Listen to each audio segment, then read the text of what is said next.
আলাইকুম ইমাম সাহেব। ওয়ালাইকুম আসসালাম। ইমাম সাহেব, আমি 2 বছর ধরে পরীক্ষায় ফেল করছি। আমার বাবা আমাকে অনেক মেরেছে। আপনি আমাকে এমন কিছু দিন যাতে আমি পরীক্ষায় পাশ করতে পারি। তুমি এখানে দাঁড়াও, আমি এখনই আসছি। এই নাও। ইমাম সাহেব, এটা কি?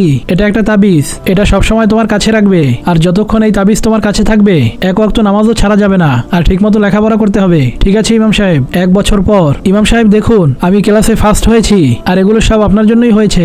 অনেক অনেক অভিনন্দন। আচ্ছা আমাকে বলো, আমি তোমাকে যেই তাবিজ দিয়েছিলাম সেটা কোথায়? এই তো তাবিজ। আর আমি এক ওয়াক্ত নামাজও ছাড়িনি, আর ঠিকমতো লেখাপড়া করেছি। পরো তো তাবিজের মধ্যে আমি কি লিখেছি। ইমাম সাহেব, এটার মধ্যে তো কিছুই নেই। তাহলে আমি পাশ করলাম কিভাবে? আরে বাবা, পাশ করার কারণ এই তাবিজ না। তুমি 5 ওয়াক্ত নামাজ পড়েছো এবং ঠিকমতো লেখাপড়া করেছো। এই যে পাশ করেছো, এটা আমার জন্য না, এটা শুধুমাত্র আল্লাহর রহমতেই হয়েছে। এই তাবিজের উপরে বিশ্বাস রাখা ঠিক না। তুমি ঠিকমতো লেখাপড়া করো, 5 ওয়াক্ত নামাজ পড়ো, আল্লাহর উপরে ভরসা রাখো, তাহলে কখনোই তোমার সাথে খারাপ কিছু হবে না। হ্যাঁ ইমাম সাহেব, আপনি একদম ঠিক বলেছেন। আমি আর কখনো তাবিজের উপরে বিশ্বাস রাখবো না। ভিডিওতে একটি লাইক দিন, আর হুজুর যা বললেন সব ঠিক আছে কিনা কমেন্টে লিখুন।